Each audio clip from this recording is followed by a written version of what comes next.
గౌరవనీయులు మిత్రులు power star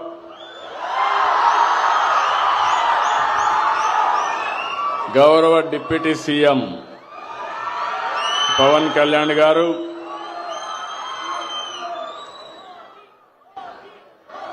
HRD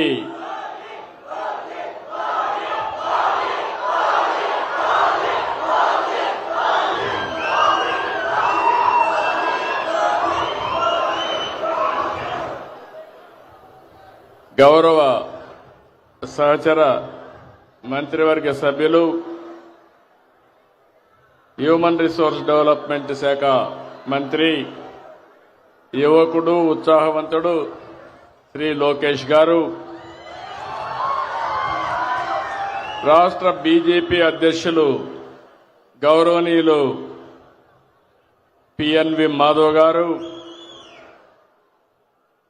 సహచర మంత్రివర్గ సభ్యులు రామ్ ప్రసాద్ రెడ్డి గారు, సత్యకుమార్ యాదవ్ గారు, స్థానిక శాసనసభ్యులు బోండా ఉమా గారు,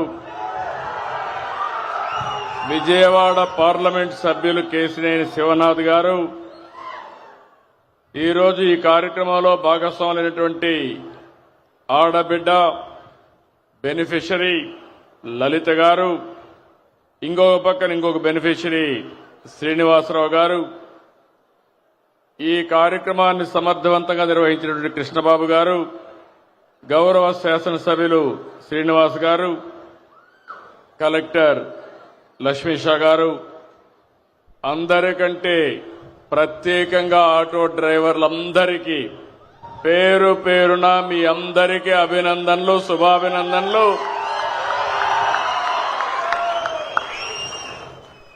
ఓజీ సినిమా చూశారు, దసరా పండుగ చేసుకున్నారు, విజయవాడ ఫెస్టివల్ చాలా బ్రహ్మాండంగా జరిగింది, విజయవాడ కొత్త కళ వచ్చింది. ఈరోజు మనం అందరం కూడా ఆటో డ్రైవర్ల పండుగ రోజులో ఈరోజు ఉన్నాం. నిన్ననే ఆయుధాల పూజల్లో వాహన పూజ చేశారు, ఆటో పూజ చేశారు. అవునా కాదా అని అడుగుతున్నా. చేశామంటే చేతుల పైకెత్తండి. ఇప్పుడు మీ అందరూ ఒకసారి సెల్ ఫోన్లు చూసుకోండి. ఆటో డ్రైవర్లు డబ్బులు వచ్చిందా లేదా? ఇది నిజమైన పండుగ. గట్టిగా చప్పట్లు కూడా చెప్పండి. ఒక్క నిమిషంలో మీ అకౌంట్ లో డబ్బులు వచ్చింది, మీ ఫోన్లో చెక్ చేసుకున్నారు, బ్యాంకుకు పోయే పని లేదు, కన్ఫర్మేషన్ కూడా వచ్చేసింది. అవునా కాదా అని అడుగుతున్నా. అది ఈ ప్రభుత్వం యొక్క ప్రత్యేకత, అదే ప్రభుత్వం యొక్క పని తీరని మరొక్కసారి మీ అందరికీ విజ్ఞప్తి చేస్తున్నా. ఏం తమ్ముళ్ళు 15,000 కరెక్ట్ గా వచ్చిందా? లంచాలు లేవు కదా, ₹1 ఖర్చు లేదు కదా, తిరిగే పని లేదు కదా. అదే టెక్నాలజీ. నేను ఆ రోజు ఊహించింది, ఈరోజు మా ఆటో అన్నలు కూడా నేరుగా ఏ పని కావాలన్నా సెల్ ఫోన్ ద్వారానే చేసుకుంటున్నారు. అన్ని కూడా పేమెంట్లన్నీ సెల్ ఫోన్ ద్వారానే పే చేస్తున్నారు. ఇది ఒక వినూత్నమైన అనుభవం. ఏం తమ్ముళ్ళు ఇలాంటి పండగ? I'm very happy. మీ ఫోన్లో వచ్చేసింది. గుడ్. ఇప్పుడంతా కూడా ఆఫీస్ చుట్టూరు తిరిగే పని లేదు. ఆటోమేటిక్ గా చెప్పిన రోజున చెప్పినట్లు పనిచేసే ప్రభుత్వం ఈ ఎన్డీఏ ప్రభుత్వాన్ని మరొక్కసారి విజ్ఞప్తి చేస్తున్నాను. ఇప్పుడే మిత్రులు చెప్పారు, చాలా విషయాలు మాట్లాడారు. ఆటో డ్రైవర్లకు ఎన్నో కష్టాలున్నాయి. నేను కూడా అపోజిషన్ లో ఉన్నప్పుడు అన్ని విషయాలు చెప్పాను. రోడ్లన్నీ అధ్వానంగా తయారైనాయి. సగం డబ్బులు ఖర్చులు రిపేర్లకే పోయినాయి. మీ బాడీ అంతా హూనం అయిపోయింది. ఇంకో పక్క ఛార్జెస్ కూడా విపరీతంగా ఆటోలో డీజిల్ కూడా పెరిగిపోయి అవస్థలు పడ్డారు. అవన్నీ దృష్టిలో పెట్టుకుని నేను మిత్రులు పవన్ కళ్యాణ్ గారు బీజేపీ ఒక పిలుపిచ్చాం. ఆ పిలిపి ఎన్డీఏని గెలిపించమని. ఈ రోజు మీరు చూస్తే నేను ఎన్నో ఎన్నికలు చూశాను కానీ 2024 ఎన్నిక నా చరిత్రలో ఎప్పుడూ చూడని ఎన్నిక. 94% స్ట్రైక్ రేటు. రేపు రాబోయే రోజుల్లో మేము చేసే కార్యక్రమాల వల్ల దీనికంటే పెరగాలనా లేదా అని మిమ్మల్ని అడుగుతున్నా. 16 నెలలకు ముందు చూస్తే అగమ్య గోచరం, వ్యవస్థలన్నీ నిర్వీర్యం, ఆగిపోయిన అభివృద్ధి. అలాంటి పరిస్థితుల నుంచి 4వ ముఖ్యమంత్రి అయ్యాను కానీ నాకే అర్థం కాలేదు. చాలా రోజులు నాకు అర్థం కాకుండా రాత్రింబగుళ్ళు ఆలోచించాను. కానీ ఒకటే ఆలోచించాను, మేము చెప్పిన పని మీరు నిలబెట్టారు. ఈరోజు రాష్ట్రాన్ని కాపాడడానికి ఒక ఉద్యమ స్ఫూర్తితో వచ్చారు కాబట్టి అక్కడి నుంచి ఆలోచించి పని మొదలుపెట్టాం. 15 నెలలైంది, 16వ నెలకు వచ్చాం. నేను అడుగుతున్నా మిమ్మల్ని అందరినీ, చరిత్రలో ఎప్పుడైనా ఇన్ని సంక్షేమ కార్యక్రమాలు చూశారా అని మిమ్మల్ని అడుగుతున్నా. ఈరోజు ఇక్కడే కాకుండా రాష్ట్రం మొత్తం అన్ని జిల్లాల్లో అన్ని నియోజకవర్గాల్లో డ్రైవర్స్ అంతా కూడా సమావేశమయ్యారు. 175 నియోజకవర్గాల్లో మీటింగులు జరుగుతున్నాయి. అక్కడ ఎంపీలు ఎమ్మెల్యేలు ఉన్నారు. వారందరికీ కూడా నేను మనస్ఫూర్తిగా ధన్యవాదాలు తెలియజేస్తున్నా. ఇక్కడుండే ఆటో డ్రైవర్సే కాకుండా 175 నియోజకవర్గాల్లో ఉండే డ్రైవర్స్ అందరికీ మరొకసారి శుభాకాంక్షలు తెలియజేస్తున్నా. ఈరోజు మీరు చూస్తే ఒక కార్యక్రమం కాదు, నేను ఎక్కువగా అందరూ చెప్పారు కాబట్టి నేను ఎక్కువ చెప్పడం లేదు. సూపర్ 6 ఒకసారి చూస్తే దేశ చరిత్రలో ఎక్కడా జరగని సంక్షేమం ఇచ్చే ఏకైక రాష్ట్రం ఆంధ్రప్రదేశ్ రాష్ట్రం. ఒక్క పెన్షన్లు 4,000, 6,000, 10,000, 15,000. ఇప్పుడే మా ఆడబిడ్డ చెప్పింది, ఆవిడ ఒక ఆటో డ్రైవర్, ఆవిడికి 15,000 వచ్చింది. పిల్లలు 2 చదువుకుంటున్నారు, 30,000 అకౌంట్లో వచ్చింది. తండ్రి నేరుగా కావలిలో ఉంటే ఆటో ఇంట్లో పెట్టి కావలికి 10 రోజులకు 15 రోజులకు వాళ్ళ తల్లిదండ్రులు చూడడానికి పోతా ఉంది. ఎప్పుడు పోయావమ్మా అని అడిగానంత మునుపు, సార్ పండగలప్పుడు పోయేవాడిని, ఇప్పుడు మీరు ఇది పెట్టారు నేరుగా వెళ్ళిపోతున్నానంటే నీ ఆటోలో వెళ్ళలేదంటే దూరం కదా సార్, మీరు బస్సులో పెట్టారు కాబట్టి బస్సు ఎక్కే రోడ్లు బాగున్నాయి, నేరుగా పోయి చూసి వస్తున్నానని చెప్పే పరిస్థితికి వచ్చింది. అంటే మీరు గుర్తుపెట్టుకోవాల్సింది, ఒకప్పుడు ఈరోజు ఇంకొక విషయం గుర్తుపెట్టుకోవాలి. దేశంలో ఎక్కడా లేని విధంగా చెప్పాను, 33,000 కోట్ల రూపాయలు పింఛన్ల కోసం ఖర్చు పెట్టే ఏకైక ప్రభుత్వం మన రాష్ట్ర ప్రభుత్వం ఎన్డీఏ. మన తర్వాత తెలంగాణ 8,000 ఖర్చు పెడుతున్నారు, 8,000 కోట్లు. అంటే ఈరోజు సంక్షేమం అంటే ఏ విధంగా చేస్తున్నామో మీరే చూశారు. మా ఆడబిడ్డలను చూస్తున్నా, ఎక్కడ చూసినా ఫుల్ జోష్లో ఉన్నారు. ఎక్కడికి కావాలంటే మగవాళ్ళని అడిగే పని లేదు. నేరుగా మీరు నిన్న దసరా చూశాను, దుర్గమ్మ తల్లి దగ్గరికి శ్రీకాకుళం నుంచి మంత్రాలయం నుంచి వచ్చి దర్శనం చేసుకున్నారంటే అది శ్రీ శక్తి పవర్ అని చెప్పి నేను మీకు తెలియజేస్తున్నా. మొన్నటి వరకు మా ఆటో డ్రైవర్లు ఉన్నారు. మీ ఇంట్లో ఉండే మా ఆడబిడ్డలు ఎక్కడన్నా పోవాలంటే మిమ్మల్ని వేది అడగాలి, తీసుకుపోమ్మని ఆటోలో. ఇప్పుడు మిమ్మల్ని అడిగే పని లేదు. ఎక్కడికి పోవాలన్నా నేరుగా వెళ్లిపోయే పరిస్థితికి వస్తున్నారు. అవునా కాదా అని అడుగుతున్నా మిమ్మల్ని. ఇప్పుడే నేను వస్తామంటే మా ఆడబిడ్డ చెప్పింది, ఏమమ్మా ముందుకి ఇప్పటికి వ్యత్యాసం అంటే, అంత మునుపు నేను అడిగితే అప్పుడప్పుడు ఇసుక్కొని ఎప్పుడో ఒకసారి తీసుకుపోయేవాడు.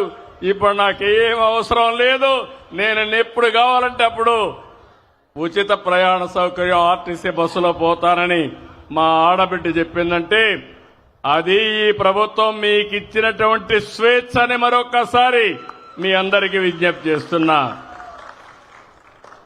స్త్రీ శక్తి బంపర్ హిట్ అయింది, చాలా సంతోషం.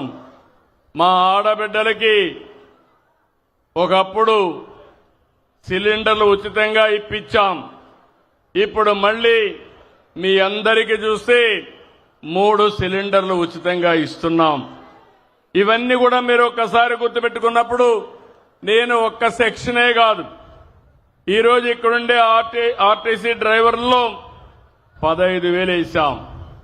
కేటగిరీ కూడా క్యాబ్ డ్రైవర్, ఆటో డ్రైవర్ గాని, ఇంకో పక్కన వివిధ రకాలైన వెహికల్స్ లో మీరు చూసినప్పుడు auto rickshaw, 3 wheeler passenger, motor cab, maxi cab, ఇలాంటి రవాణా సౌకర్యం ఉండేటన్నీ కూడా ఇచ్చాం.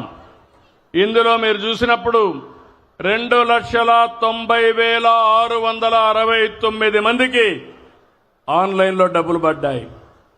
ఏ ఒక్కరికి రాకపోయినా మీరు రిపోర్ట్ చేయండి, మీకు నెంబర్ ఇచ్చాం. ప్రతి ఒక్కరికి డబ్బులు వేసే బాధ్యత మాదని మరొక్కసారి మీ అందరికీ హామీ ఇస్తున్నా. ఇదే కాకుండా ఆటో డ్రైవర్ అంటే చాలా మంది పేదవాళ్ళు ఎక్కువగా ఉన్నారు. అలాంటి ఆటో డ్రైవర్లందరికీ ఇది వర్తిస్తుందని చెప్పి కూడా నేను మీకు తెలియజేస్తున్నా. ఇవి కాకుండా ఇంకొక పక్కన మీరు చూస్తే ఈరోజు రోడ్లన్నీ బాగుపడ్డాయి. ఇప్పుడే నేను మంచి అవకాశం, ఆటో డ్రైవర్ ఫ్యామిలీతో ట్రావెల్ చేశాను. ఆ కుటుంబ వివరాలన్నీ కనుక్కున్నాను. ఈరోజు ప్రతి ఒక్కరికి ఒక ఆశలున్నాయి. నేను ప్రయాణించిన ఆటో డ్రైవర్ అయితే వాళ్ళ నాన్న కూడా డ్రైవర్, కాబట్టి ఈయన కూడా డ్రైవర్ అయ్యే పరిస్థితికి వచ్చాడు. కానీ ఆ 2 పిల్లల్ని ఆలోచించాడు. 2 కొడుకులున్నారు, 2 గురించి ఆలోచించాడు. నేను పడిన కష్టం నా పిల్లలు పడకూడదని, ఎన్ని కష్టాలైనా చదివిస్తామని ఆ కుటుంబం ముందుకు పోయే పరిస్థితికి వచ్చారు.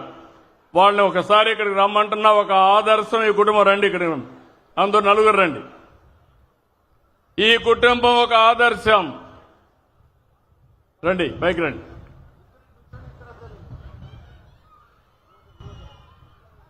ఈ కుటుంబం తమ్ముళ్ళు కూర్చోండి అమ్మా, ఒక్క నిమిషం మీరు అటు కూర్చోవాలి, వెనకాల కనపడాలి. వీళ్ళు చూస్తే నీ పేరు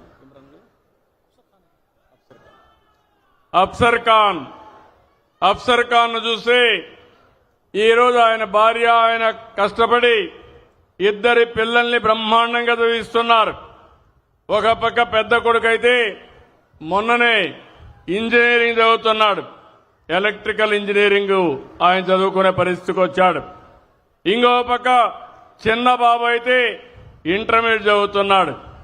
10th క్లాస్లో స్టేట్ లో 4వ ర్యాంక్ వచ్చిన అభ్యర్థి ఈ చిన్న బాబు. ఒక ఆటో డ్రైవర్ కుటుంబం, ఒక స్ఫూర్తిదాయకమైన కుటుంబం. ఈ ఆడబిడ్డ అయితే ఇంట్లో ఉన్నప్పుడు భర్తకు చేదోడుగా ఉండాలని కుట్టు మిషన్ ఇవన్నీ పెట్టుకొని నెలకు 4-5 వేల రూపాయలు ఆవిడ సంపాదిస్తుంది. 2 కలిసి మేము చదువుకోలేదు, మా పిల్లల భవిష్యత్తు బ్రహ్మాండంగా ఉండాలని 2 పిల్లల కోసం వాళ్ళు ఒక నిర్ణయం తీసుకుని బ్రహ్మాండంగా మోటివేట్ చేశారు. ఇలాంటి కుటుంబాలన్నీ కూడా ఆటో డ్రైవర్ని చూశాను. ఇప్పుడే ఇంకొక ఆటో డ్రైవర్ మా మాధవ్ గారు వచ్చారు. ఆ ఆటో డ్రైవర్ పిల్లలు చూస్తే ఒక ఆడబిడ్డ ఎంబీఏ చేస్తా ఉంది. అంటే మన ఆటో డ్రైవర్ పిల్లలు గుర్తుపెట్టుకోవాలి, తెలివితేటలున్నాయి, శక్తి సామర్థ్యాలున్నాయి, మట్టిలో మాణిక్యాలు. ఈ పిల్లల్ని చదివిస్తే ప్రపంచాన్ని శాసించే శక్తి మన పిల్లలకుంది. ఆ పని నేను చేస్తానని మీ అందరికి హామీ ఇస్తున్నా. మీ జీవితాలే కాదు, మీ పిల్లల భవిష్యత్తు బంగారు భవిష్యత్తు చేసే బాధ్యత నాది. కూర్చోండి. ఈరోజు ఇంకో పక్క చూసినప్పుడు ఇక్కడ రోడ్ల విషయంలో ఇప్పటికే 3,400 కోట్లు పెట్టాం. 23,000 కిలోమీటర్లు మరమ్మతులు చేశాం. నేను ఒకటే హామీ ఇస్తున్నాను, భవిష్యత్తులో ఎక్కడా పార్ట్ హోల్సే ఉండవు. పోయిన 5 ఏళ్లు గుంతలే గుంతలు. నేను రోడ్డు వేసి వెళ్ళాం, వాళ్ళు వచ్చి గుంతలు దువ్వే పరిస్థితికి వచ్చారు. ఇప్పుడు మళ్లీ నేను అన్ని పూడ్చాను. మళ్లీ శాశ్వతంగా గుంతలు పడే పరిస్థితి రాకుండా చూసుకునే బాధ్యత మీదని ఆటో డ్రైవర్లందరికీ విజ్ఞప్తి చేస్తున్నా. ఇంకొక పక్క మీరందరూ చూస్తే ఇంట్లో నుంచి గ్యాస్ అంతా వంట చేసుకోవాలంటే రూపాయి ఖర్చు లేదు. నిత్యావసర వస్తువులు ఇస్తున్నాం. ముసలి వాళ్ళుంటే పింఛన్లు ఇస్తున్నాం. పిల్లలుంటే వాళ్ళు ఎంత హ్యాపీగా ఉన్నారంటే మా కూటమి నాయకులు ఎక్కడికి పోయినా పిల్లలు మాత్రం 2 వేళ్లు చూపిస్తూ మాకందరికీ అభినందనలు తెలియజేస్తున్నారు. ఏ పిల్లలను చూసినా దానికి కారణం పిల్లలు భారం కాదు. ఎంతమంది పిల్లలుంటే అంతమంది పిల్లలకు 15,000 రూపాయలు ఇచ్చే బాధ్యత మాది. ఇదొక పెద్ద సంపద మనందరికీ. పిల్లల్ని బాగా చూసుకుంటున్నారు. అక్కడి నుంచి స్కూలుకు పోతే సన్న బియ్యంతో బ్రహ్మాండమైన మధ్యాహ్న భోజనం పెడుతున్నాం. ఇంకో పక్క పుస్తకాలు కానీ అదే మాదిరిగా యూనిఫామ్ కానీ అవన్నీ ఇచ్చే పరిస్థితికి వచ్చాం. ఇలాంటివన్నీ మీరు చూసినప్పుడు పేదవాళ్ళకి ఎలాంటి ఇబ్బంది లేకుండా మీ జీవన ప్రమాణాలు పెంచడమే కాకుండా మీ పిల్లల భవిష్యత్తు బాగుండాలనే ఉద్దేశంతో ఇవన్నీ చేస్తున్నాం. ఇప్పుడు మీరు బయట వస్తే అన్నా క్యాంటీన్లో 5 రూపాయలకే టిఫిన్ అవునా కాదా అని అడుగుతున్నా. అంత మునుపు మీ వల్ల మా ఆడబిడ్డలకు భారం. మీరు 6 గంటలకు పోవాలి, వాళ్ళు 4 గంటలకు లేయాలి. లేచి వంట చేసి మీకు ఒక ప్యాకెట్ ఇవ్వాలి, క్యారియర్ ఇవ్వాలి. ఇప్పుడు ఆ ఇబ్బంది లేదు. ఎక్కడ ఆకలేస్తే అక్కడ భోంచేసే ఏర్పాటు చేసింది ఈ ప్రభుత్వం అవునా కాదా అని మిమ్మల్ని అడుగుతున్నా. అలాంటి అన్నా క్యాంటీన్లు కూడా దెబ్బతీసే పరిస్థితికి వచ్చారు. ఈరోజు ఒకటి హామీ ఇస్తున్నా, 175 నియోజకవర్గాల్లో 175 అన్నా క్యాంటీన్లు ఉంటాయని చెప్పి నేను మీకు తెలియజేస్తున్నా. ఈరోజు మనందరం పోటీ ప్రపంచంలో ఉన్నాం, నాలెడ్జ్ ఎకానమీలో ఉన్నాం. పిల్లల్ని బాగా చదివించండి. అంతేకాదు ఈరోజు కొత్తగా మీరు చూస్తే ఇంటిపైనే కరెంటు ఉత్పత్తి చేసుకునే పరిస్థితికి వచ్చాం. విజయవాడలో చాలా సంతోషం, అన్ని వెహికల్స్ కూడా సిఎన్జికి మార్చారు. ఇది శుభ పరిణామం. 100కి 98% వెహికల్స్ అన్ని సిఎన్జి వెహికల్స్ ఉన్నాయి. ఆటో డ్రైవర్ని మనస్ఫూర్తిగా అభినందిస్తున్నా. మంచి పని చేశారు మీరు. రాబోయే రోజుల్లో వీలైనంత వరకు సిఎన్జి గాని ఎలక్ట్రికల్ వెహికల్స్ పోతామని చెప్పి కూడా నేను మీకు తెలియజేస్తున్నా. ఈ కార్యక్రమాన్ని కూడా మనం ముందుకు తీసుకెళ్తాం. ఇది కాకుండా ఇంకో పక్కన మీరందరూ చూస్తే ఈ రాష్ట్రంలో అందరి ఆరోగ్యం కోసం ఇక్కడే మా ఆరోగ్య శాఖ మంత్రి ఉన్నాడు. యూనివర్సల్ హెల్త్ ఇన్సూరెన్స్ చేశాం. అది 2,50,000 రూపాయలకు అందరికీ చేశాం. పేదవాళ్ళందరికీ 25 లక్షల రూపాయలు ఖర్చు పెట్టి మీ ఆరోగ్యాన్ని కాపాడే బాధ్యత ఈ ప్రభుత్వాన్ని చెప్పి మరొక్కసారి హామీ ఇస్తున్నా. ఇలాంటి వినూత్నమైన కార్యక్రమాల్లో ఇంకో పక్క మీ అందరూ గుర్తుపెట్టుకోవాలి, ఎక్కడ కూడా మీకు వేధింపులు ఉండవు. అదే సమయంలో అటు ఇటు వెళ్ళిపోతా ఉంటే మీరు కూడా పోలేరు. మళ్ళీ ఆ విషయం కూడా గుర్తుపెట్టుకోవాలి. క్రమశిక్షణ అవసరం. అదే సమయంలో మీకోసం నేను ఒకటి హామీ ఇస్తున్నా. జీవోల ఏదైతే జరినామాల జీవో ఉందో దాన్ని రద్దు చేస్తాం. కానీ మీరు గుర్తుపెట్టుకోవాల్సింది, మీరు తిరుగుతా ఉంటే ఎక్కడికక్కడ సీసీటీవీ కెమెరాలు ఉంటాయి, రికార్డ్ అయిపోతాయి. మీరు అనవసరంగా కయాస్ క్రియేట్ చేస్తే దానివల్ల మీకు కూడా నష్టం. మిమ్మల్ని ఎడ్యుకేట్ చేస్తాం, రోడ్లు బాగేస్తాం, మీకోసం ఒక సంక్షేమ బోర్డు పెడతాం. నా ఒక్క చిన్న కోరిక, మీరు కూడా క్రమశిక్షణగా ఉండి 10 మందికి చెప్పి దానివల్ల టూరిజం అభివృద్ధి అవుతుంది, లా అండ్ ఆర్డర్ మెయింటైన్ అవుతుంది. మీ జీవితాలే కాకుండా ప్రయాణం చేసే వ్యక్తుల యొక్క ప్రయాణం కూడా సుజావుగా ఉంటుందని చెప్పి కూడా నేను మీకు తెలియజేస్తున్నా. అదే సమయంలో ఏవైతే ఆటో డ్రైవర్లందరికీ ఫేజ్డ్ మేనర్ మీ వెహికల్స్ అన్ని మార్చడానికి, ఈవీ వెహికల్స్ చేయడానికి కూడా ముందుకు పోతాం. ఫిట్నెస్ టెస్టులలో కానీ చాలా ట్రాన్స్పరెన్సీ చేస్తాం. చలానాల సిస్టమ్ సరళీకృతం చేస్తాం. బ్రేక్ లైసెన్స్ టెస్టింగ్ కేంద్రాల విస్తరణ, ఇవన్నీ కూడా చేపడతామని చెప్పి కూడా నేను మీకు తెలియజేస్తున్నా. ఇవన్నీ కూడా ఒకటే మీ అందరికి గుర్తుపెట్టుకోవాలి. ఈరోజు ఈ ప్రభుత్వం పేదల ప్రభుత్వం, మధ్యతరగతి ప్రభుత్వం. ఈరోజు టెక్నాలజీ ఏజ్లో ఉన్నాం. నేను వస్తా ఉంటే మా ఆడబిడ్డని అడిగాను, డ్రైవర్ని అడిగాను. అడిగితే ఒకటే మాట అన్నాడు, సార్ టెక్నాలజీని నేను కూడా ఉపయోగించుకుంటున్నా. ఒకప్పుడు నేను ఏదైనా కట్టాలంటే బ్యాంకుకు పోయేవాడిని, ఇప్పుడు బ్యాంకు కూడా పోయే పని లేదు. నా సెల్ ఫోన్ ద్వారానే అన్ని కూడా కరెంటు ఛార్జీ కానీ అన్ని కట్టేస్తున్నాననే పరిస్థితికి వచ్చాడు. దేశంలోనే మొట్టమొదటిసారిగా వాట్సాప్ గవర్నెన్స్ పెట్టి 750 సేవలు నేరుగా మీకు అందించిన ఏకైక ప్రభుత్వం ఎన్డీఏ ప్రభుత్వం. టెక్నాలజీని పర్ఫెక్ట్ గా ఉపయోగిస్తున్నాం.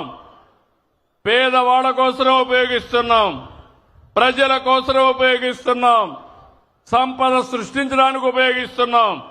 నేను ఆ రోజు ఒక మాట చెప్పాను. ఆ రోజు నేను చెప్పింది, మీ అందరూ కూడా సహకరించండి, మళ్లీ రాష్ట్రంలో అభివృద్ధి ప్రారంభిస్తాం. ఇంకో పక్క సంక్షేమ కార్యక్రమాలు ఇస్తాం, సుపరిపాలన తెస్తాం, రాష్ట్రాన్ని పునర్నిర్మాణం చేస్తామని ఆ రోజు చెప్పాను. అదే మాదిరిగా 15 నెలల్లో మీరు చూస్తే ఈ అన్ని కార్యక్రమాలు చేసే పరిస్థితికి వచ్చాం. నేను అడుగుతున్నా, 15 నెలల కంటే ఇప్పుడు మెరుగైన పాలన ఉందా లేదా? తమ్ముళ్ళు మీరే చెప్పండి. సంక్షేమ కార్యక్రమాలు అర్హులకు అందుతున్నాయా లేదా? మీరే చెప్పండి. అభివృద్ధి బాగుందా లేదా అని మిమ్మల్ని అడుగుతున్నా. ఈరోజు కేంద్రం కూడా మీరు చూస్తే జీఎస్టీ తీసుకొచ్చారు. జీఎస్టీ ద్వారా సూపర్ సేవింగ్స్, దసరా, దీపావళి, ఇంకో పక్క సూపర్ 6, ఇప్పుడు ఇంకో పక్క సూపర్ జీఎస్టీ. ఈ జీఎస్టీ వల్ల మీరు కొనే వస్తువుల రేట్లు బాగా తగ్గిపోతున్నాయి. మీకు కూడా వెసులుబాటు వస్తా ఉంది, కొనుగోలు శక్తి పెరుగుతా ఉంది. పేదవాడు అవసరమైతే ఎలక్ట్రానిక్స్ కొనుక్కోవాలంటే, ఫ్రిడ్జ్ కొనుక్కోవాలన్నా, ఏసీ కొనుక్కోవాలన్నా, ఫ్యాన్ కొనుక్కోవాలన్నా, నిత్యావసర వస్తువులు అందుబాటులో ఉండాలన్నా ఈ సూపర్ 6 సూపర్ జీఎస్టీ బ్రహ్మాండంగా పనిచేస్తుందని చెప్పి కూడా నేను మీకు తెలియజేస్తున్నా. ఇలాంటి వినూత్నమైన కార్యక్రమాలు వచ్చినప్పుడు నిన్న మొన్న నేను చూశాను. వైబ్రెంట్ విజయవాడ చాలా బాగా చేశారు. 11 రోజులు శబాష్ విజయవాడ, వండర్ఫుల్ వర్క్ చేశారు విజయవాడ వాసులందరూ కూడా. మామూలుగా కాదు, నేను ఎప్పుడు చూశాను కానీ 7 రోజుల్లో 240 ఈవెంట్లు పెట్టి పుర ప్రముఖులందరూ కలిసి, ప్రభుత్వం కలిసి, ప్రజాప్రతినిధులు కలిసి ఒక బ్రహ్మాండమైన వాతావరణాన్ని క్రియేట్ చేశారు. ఒకప్పుడు దసరా అంటే బెంగాల్, దసరా అంటే మైసూర్, ఇప్పుడు దసరా అంటే విజయవాడ. అవునా కాదా? కొత్త చరిత్ర. అందుకే మళ్ళీ మీ అందరికీ దీపావళి కూడా శుభాకాంక్షలు తెలియజేస్తున్నా. అయితే ఈ సందర్భంగా ఒక విషయం మీకు చెప్తున్నాను. పండుగలు మన భారతీయ సంస్కృతిలో భాగం. ముఖ్యంగా మన తెలుగువారు కూడా అత్యంత భక్తితో, నిష్ఠతో, శ్రద్ధతో జరుపుకుంటాం. ఈరోజు మీరు చూస్తే కృష్ణమ్మ ఎంత బ్రహ్మాండంగా పారుతా ఉందంటే, ఆ కృష్ణమ్మ వారధికి సాయంత్రం ఒక్కసారి పోయి చూస్తే కన్నుల పండుగగా ఉంటుంది, ఆహ్లాదాన్ని ఇస్తుంది. ఆ కృష్ణమ్మ తల్లి ఈ విజయవాడని టచ్ చేసి సముద్రంలోకి పోవడం మన అదృష్టం అని చెప్పి నేను మీకు తెలియజేస్తున్నా. ఇంకో పక్క దుర్గమ్మ తల్లి ఇక్కడే ఉంది. దుష్టుల్ని శిక్షించి మంచి వాళ్ళని రక్షించడానికి. నేను అడుగుతున్నా మీ అందరికీ, మనం కూడా ఒకటి గుర్తుపెట్టుకోవాలి. ఈ రోజు మీరు చూస్తే మనం చేసుకునే పండుగలు ఎందుకు చేసుకుంటాం గుర్తు చేసుకోండి. దసరా అంటే ఎందుకు చేసుకుంటాం గుర్తుందా తమ్ముళ్ళోని అడుగుతున్నా. ఏంటి? మహిషాసురుడు ప్రజల్ని వేధిస్తే ఆ వేధింపులు భరించలేక ప్రజలు ఇబ్బంది పడతా ఉంటే దుర్గమ్మ వచ్చి మహిషాసురుణ్ణి చంపి ప్రజల్ని రక్షించింది. అవునా కాదా అని మిమ్మల్ని అడుగుతున్నా. నిజమేనా? ఇంకో పక్క దీపావళి వస్తా ఉంది. దీపావళి అంటే అప్పుడు నరకాసురుడు ఒక రాక్షసుడు ఉండేవాడు. ఆ రాక్షసుడు అందరినీ ఇబ్బందులు పెట్టేవాడు. అప్పుడు సాక్షాత్ శ్రీకృష్ణ భగవానుడు సత్యభామతో కలిసి వచ్చి ఆ నరకాసురుని చంపి ప్రజల జీవితాల్లో వెలుగులు నింపాడు. అవునా కాదా అని మిమ్మల్ని అడుగుతున్నా. అందుకే దీపావళి బ్రహ్మాండంగా చేసుకుంటున్నాం. దసరా బ్రహ్మాండంగా చేసుకుంటున్నాం.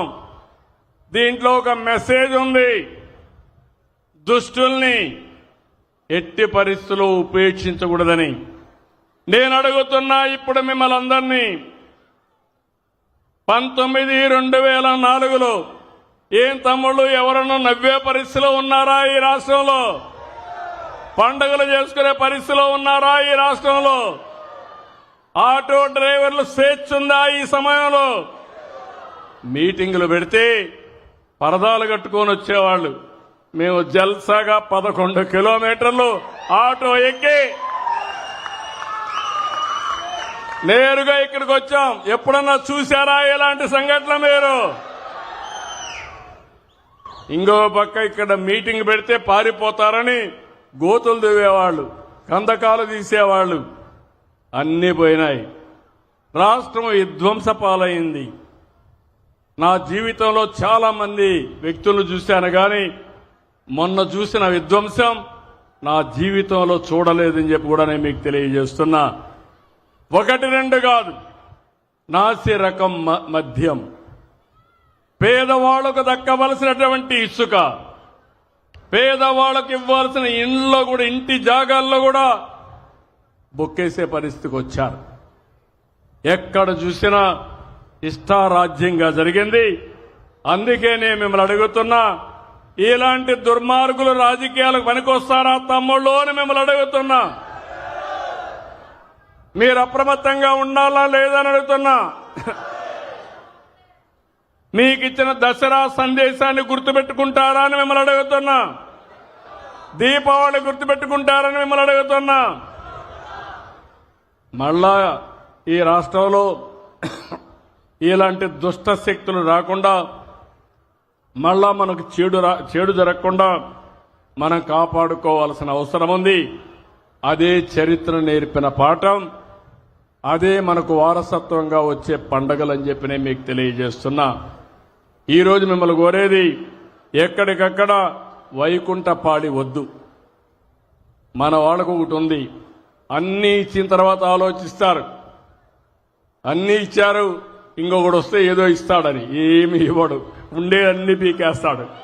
ఆ విషయం మీరు గుర్తుపెట్టుకోవాల్సిన అవసరం ఉంది. ఎప్పుడు కూడా ఒకటి గుర్తుపెట్టుకోవాలి. ఈరోజు గుజరాత్లో 25 సంవత్సరాల నుంచి ఒకటే పరిపాలన ఉంది, అదే బీజేపీ పరిపాలన.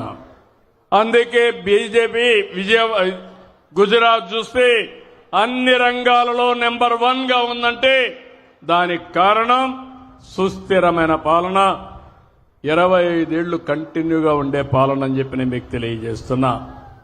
ఇలాంటి ఎగ్జాంపుల్ చూసినప్పుడు నరేంద్ర మోడీ గారు కేంద్రంలో 3వ సారి గెలిచాడు.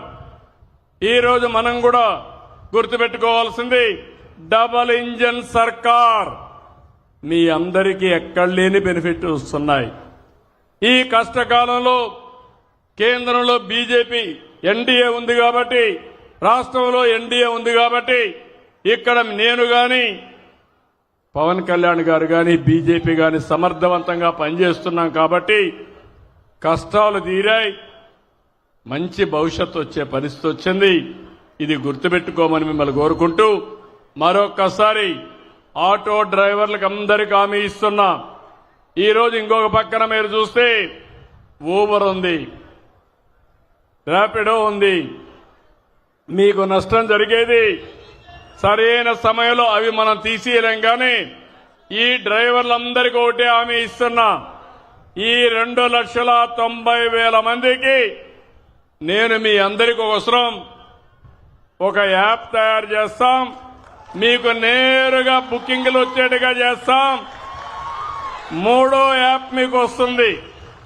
అదంతా కూడా మీరు ఎక్కడున్నా ఎలాంటి బిజినెస్ వస్తుందో మీ దగ్గర ఇచ్చే బిజినెస్ ని 24 గంటల ఆటో స్టాండ్కి పోయి పడిగాపులు కాసే పని లేకుండా టెక్నాలజీల వల్ల వచ్చే లాభాలను మీకు ఇచ్చే బాధ్యత మాది. దాన్ని అందిపుచ్చుకునే బాధ్యత మీది. అవసరమైతే ఆటో డ్రైవర్ సంక్షేమ బోర్డు ఏర్పాటు చేస్తాం. అందులో మిమ్మల్ని మెంబర్లుగా పెడతాను. మీ భవిష్యత్తు కోసం పనిచేస్తుంది. అందులో ఒక భాగం యాప్ తీసుకొచ్చి కంట్రోల్ రూమ్ బట్టి మీకు బిజినెస్ మీకే ఇప్పించే బాధ్యత మీ సంఘమే తీసుకున్నట్టుగా చేసే బాధ్యత నాదని మీ అందరికీ విజ్ఞప్తి చేస్తున్నా. ఇలాంటి వినూత్నమైన ఆలోచనలకి మీరు కూడా సహకరించండి. నేను కూడా మీకు అండగా ఉంటానని మరొక్కసారి తెలియజేసుకుంటూ ఈ రోజు ఈ కార్యక్రమానికి వచ్చిన మిమ్మల్ని అందరినీ పేరు పేరున అభినందనలు.